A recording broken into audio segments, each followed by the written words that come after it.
I happened to be in Israel on Rosh Chodesh Adar. I was on a trip, a rabbinic cabinet trip from Jewish Federations of North America, and I was in Jerusalem, 15 minutes away from the Kotel, and about 15 of us decided to join Women of the Wall. 2 women, and the rest were men who were there behind and next to us.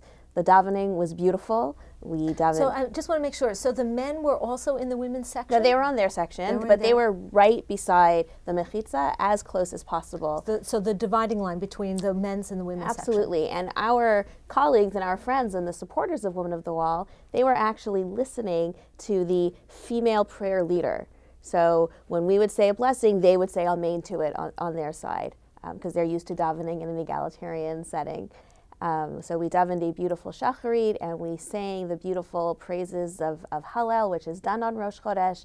And then, as is the custom, this group that meets, they leave the Kotel and they move around the side to Robinson's Arch for the Torah service. So, and Robinson's Arch, we should just explain for viewers who aren't aware of it, is next to the Kotel, not quite the Kotel, but the part that's supposed to be reserved for egalitarian prayer. Right. It's in the Old City as well, in the Jewish quarter.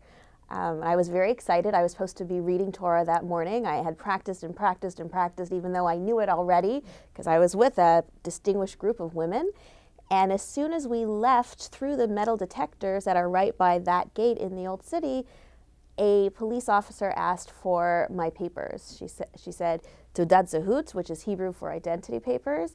And I said, I don't have any, I'm Canadian. And then she said, passport. She asked for my passport.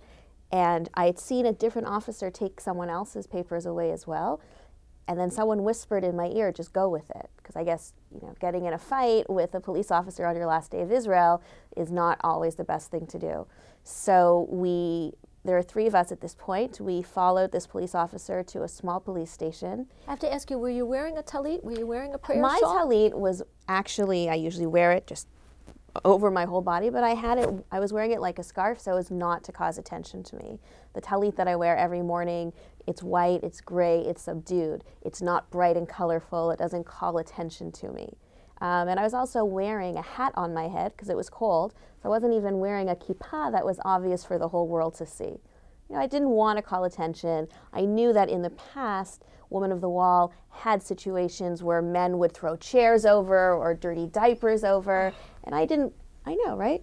And I didn't want that to happen to me. I wanted to go and daven, and then go to my slew of meetings that I had planned that day, which didn't happen. Because I spent the morning in the police station with 10 other women who were detained.